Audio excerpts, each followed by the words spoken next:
Hello friends, welcome back to our channel. ఈరోజు మన recipe అరటికాయ ఫ్రై.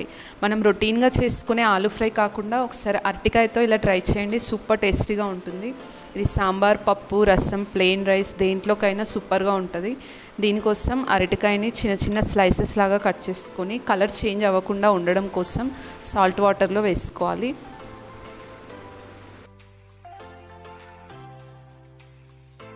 తర్వాత ఒక ప్యాన్లో 2 టేబుల్ స్పూన్స్ ఆఫ్ ఆయిల్ తీసుకొని ఆయిల్ హీట్ అయిన తర్వాత అందులోకి పోపు గింజలు, పచ్చిమిర్చి, ఉల్లిపాయ వేసుకొని ఫ్రై చేసుకోవాలి.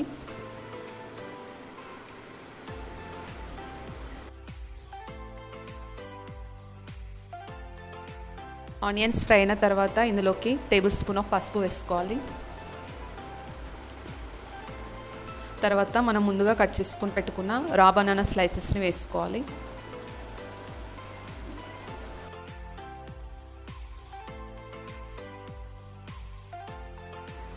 ఈ పచ్చి అరటికాయల్లో ఫైబర్, పీచు పదార్థం చాలా ఎక్కువగా ఉంటుంది. ఇందులో పొటాషియం, విటమిన్ B6 కూడా చాలా ఎక్కువగా ఉంటాయి. ఇప్పుడు అరటికాయ ముక్కలు వేసుకున్నాం కదా, మంచిగా ఒకసారి ఫ్రై చేసుకోవాలి. నేను చూపిస్తున్న విధంగా కలుపుతూ ఫ్రై చేసుకోవాలి. తర్వాత ఇందులోకి అల్లం వెల్లుల్లి పేస్ట్ యాడ్ చేసుకోవాలి. తర్వాత సాల్ట్, కరివేపాకు యాడ్ చేసుకొని కలుపుకోవాలి మళ్ళీ ఒకసారి.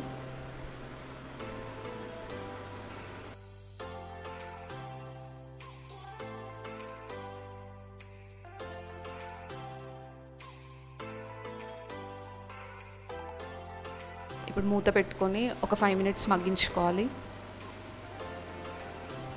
తర్వాత మూత తీసుకొని మన టేస్ట్కి సరిపడా కారం వేసుకొని కలుపుకోవాలి.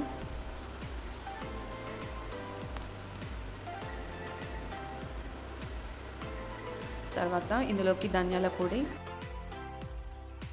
ఎండు కొబ్బరి పొడి వేసుకొని కలుపుకోవాలి. లేకపోతే ఎండుమిర్చి, కొబ్బరి, వెల్లుల్లి వేసుకొని మిక్సీ పట్టుకొని కూడా యాడ్ చేసుకుంటే బాగుంటుంది. అరటికాయ ఫ్రై అయితే రెడీ అయిపోయింది. ఇక్కడ ఒక 10 మినిట్స్లో రెడీ అయిపోతుంది. మనకు టైం లేనప్పుడు క్విక్గా చేసుకోవచ్చు ఈ అరటికాయ ఫ్రై రెసిపీ. ఇది సాంబార్లోకి సైడ్ డిష్గా కూడా చాలా బాగుంటుంది. లాస్ట్కి కొంచెం కొత్తిమీర వేసుకోవాలి. అరటికాయ ఫ్రై రెడీ అయిపోయింది. డైజెషన్ ప్రాబ్లం ఉన్నవాళ్ళు అరటికాయని వాళ్ళ డైట్లో ఇంక్లూడ్ చేసుకుంటే డైజెషన్ ఇంప్రూవ్ అవుతుంది. ఇది హార్ట్ హెల్త్కి కూడా చాలా మంచిది. బ్లడ్ షుగర్ని మేనేజ్ చేస్తుంది. వెయిట్ లాస్ కూడా చాలా మంచిది ఈ రెసిపీ. మన ఛానల్ని కొత్తగా చూస్తున్న వాళ్ళైతే ఇలాంటి మరెన్నో రెసిపీస్ కోసం మన ఛానల్ని సబ్స్క్రైబ్ చేసుకోండి. Thanks for watching. మళ్ళీ ఇంకో వీడియోతో నెక్స్ట్ వీడియోలో కలుద్దాం. Bye bye.